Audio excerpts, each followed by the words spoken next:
Hello, I'm Kads, and welcome to today's video. So the time has finally come. We've waited months and months for a true 2x on Primals, the boosted rates for the epics, legendaries, and the mythicals. And surprisingly, it is part of Black Friday / Cyber Monday, the celebration here. Of course, over the weekend, we had the triple 2x going on, but I completely ignored all of those, despite there being a champion chase for the ongoing fusion, of course, and all of my eggs are going to be in the Primal basket because I haven't pulled a single Primal shard since I think March of this year. So of course we're going to be pulling some Primal shards today, one to guarantee ourselves the Fusion Champion Cross Wall Breaker, and two just because it's 2x Primals and it's a good time to pull. But first, it is December, which means that Movember has officially come to an end. For those who don't know what that is the reason why I have this horrendous mustache on my face, but I will slowly but surely be regrowing my beard, thankfully, over the next couple of weeks. But in short, Movember is an initiative that tries to support men's physical and mental health, and the bare minimum you'd have to do to participate would just be to grow a mustache for the month of Movember. However, for myself, as promised, I went a little bit above and beyond just that aspect of it, so I added a charitable component, and so I pledged to donate $1 for every subscriber gained for the entire month of Movember, and the grand total for the month was 90, so you can see it on the screen now. There's a $90 donation to Movember. For the record, that amount of growth is basically double what it was last year, so we're definitely still riding the high of the Boozer buff, so shout out to him once again for doing that collab with me earlier this year. So with all that out of the way, let's get to the main event here and talk about the champion chase. Now, I currently have 95 of the fragments. My plan was to get all of the fragments, meaning all 110 of them, and so we're going to get the node for the 5 and the node for the 10, which would bring me to a grand total of the 110 fragments.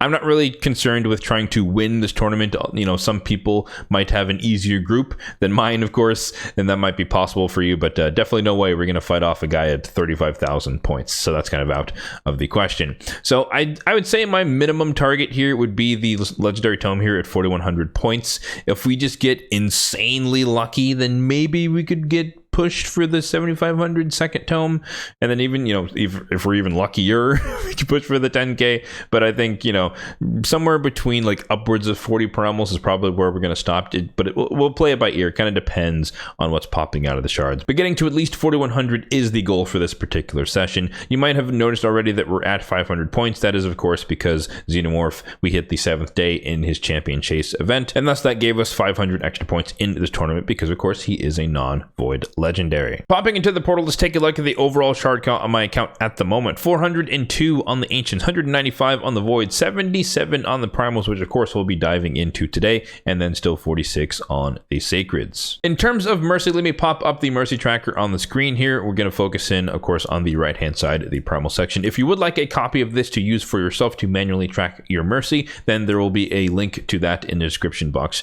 down below. But yeah, we're kind of in no man's land here, so to speak. We're relatively fresh off of getting a legendary from Primals, so a long ways away from Mercy there, and then we're 45 pulls since our last mythical, so we're pretty far away from Mercy there as well. So basically, the odds are up to RNGesus as to whether or not this is a amazingly good session or a relatively boring session. So what champions popping out of these shards would make it a good session? So starting off with the mythicals, my number one at this point, I kind of took a look through all of them, and I think Lazarius would probably be the most useful on my account because he's both, you can build him super fast as a speed booster, but you can also build him with a decent amount of crit rate so he can change forms and kind of do some shenanigans, killing people, locking them out, which is a nice like dual role type champion, and that would be probably the most helpful for me. Also, I'm in kind of dire need of more like nukers with speed auras, or like at least, you know, pseudo nukers with speed auras, because the ones I have are decent,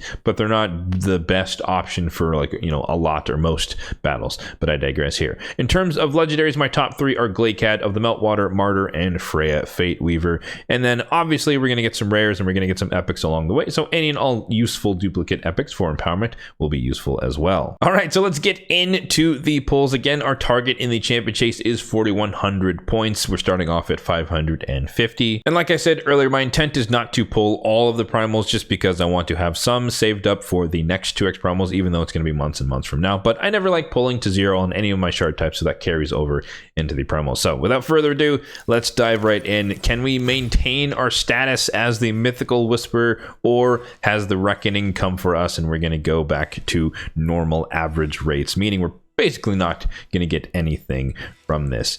Good epic rates is also helpful for the champion chase points. So 3 epics per 10 pop is about on par with the rate of summoning here. So Adriel is pretty trash, unfortunately. Sandlast Survivor, she's one of the buff extension 3-turn cooldown epics in the game, and she has a pretty decent passive for ally protection and block damage on herself. Pan the Bullhorn, somewhat underrated champion, but he does hit relatively hard with his kit, and he kind of is good for like Sylvan Watcher's DPS if you need him for that role. 1,300 points in the champion chase. Let's see what the second set of Primals can yield for us. Good epic rates is very, very good, but what we don't want to see is a bunch of rares. You hate to see it. Hopefully it's not going to be a full 10 pop. Thankfully not. We got a Taurus, the best like AoE poison setup champion in the game, but not really useful outside of that. And then Rockbreaker, a really, really solid champion, great for faction wars, AoE provoke, that is affinity friendly, kind of like a Molly Tankard, epic version of Molly Tankard, but also useful in the Cursed City as well. 1,900 points in the champion chase, so just about halfway or so. So let's keep it going. The third 10 pop here. Can we keep it going? Can we get a legendary from these? I have actually gotten, believe it or not, more mythicals from Primal shards than legendaries, which kind of defies the odds, but nonetheless, that definitely is the case here. Looks like we're getting 3 more epics, not too bad. Luthia, pretty bad. Nuker and Dahlia, she's a Lady Mikage epic, although I have Lady Mikage, so she's not useful for me. And then Falja, I think that's how you say her name.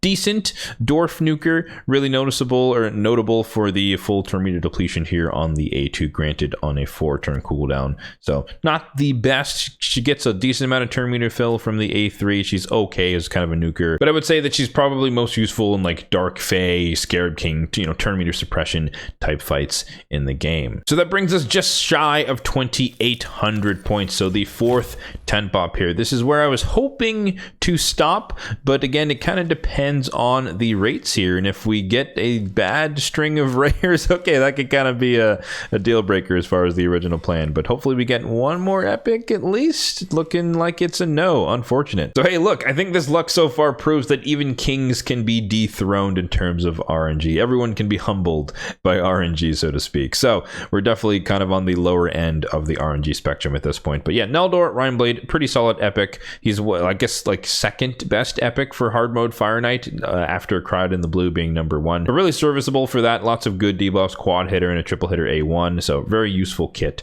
for that purpose. So we burned through all 40 of the initial summons and we're only at, I want to say 3,000-ish points. So let's go in for one more 10 pop and hope that we can get at least 2 epics. That would kind of, I mean, 3 would be ideal. Obviously, mythical legendary course would be even more ideal, but just being a little bit more realistic here, if we can get 4 epics, that should do it. So as long as we get 1,000-ish points from here, we can call it a day. 1,060, that's going to do it. So Necro Hunter, trash. Bloodfeather, not super good, but I've seen her have some utility in the Cursed City. It's kind of a little bit of, I think she has AoE decrease defense. Maybe it's her single target. I forget which one it is. But yeah, or I guess she just hits kind of hard, and some people like her for that purpose. Kenagashi, the Soul Reviver, true reviver in the Shadowkin faction. Definitely hoping that they add a new one, maybe the Christmas Fusion, who knows.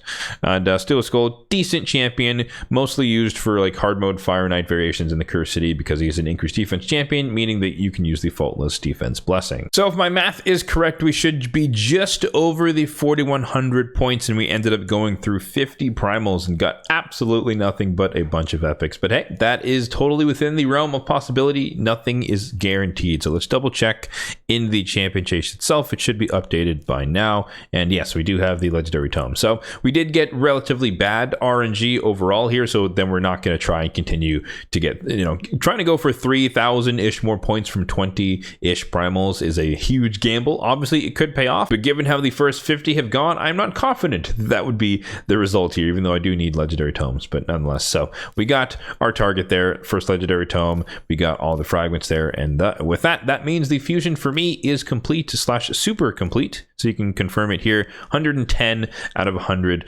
on the fusion. I do plan to make use of this guy. I'm probably not going to summon him tomorrow, even though CVC does start, and that would give me 30,000 points. It's a non-PR CVC, so I'm a little bit less incentivized to do that, but I'll probably save him for some future champion chase, maybe in a couple of weeks time, give or take. But yeah, I do plan to use him as kind of like an accessory bomber. I think there's enough utility relative to my arena strategy that having the bombs, affinity friendly bomb placing, is a great setup. So I can just build him faster than my other bombers, and then my other bombers can react to him placing the bombs, and I can kind of go from there. So Nishak follows up, or Gaius follows up, or Lord Shazar follows up. I just happen to have basically every single legendary bomber in the game. But yeah, I think he's going to be useful in PvP circumstances. Maybe not live arena per se, but definitely classic arena, tag team arena, just having a little bit more versatility, more ammo in the quiver, so to speak, in terms of dealing with the prevalence of Stone Skin in the game. But yeah, that is going to do it for today's summoning session. We got absolutely nothing. A bunch of epics, goose eggs for today, despite pulling 50 primals. So there you go. Proof that RNG gods can bleed. Let me know in the comment section down below what you were able to get from your pulls, either from the primals or from the triple 2x that went on over the entire weekend. As always, if you did enjoy this video, then be sure to hit the like button down below. It really does help out the channel. And feel free to hit the subscribe button down below as well, if and only if you're enjoying the content overall on this channel, for more content just like this one in the future. Thanks for watching, and have a good one.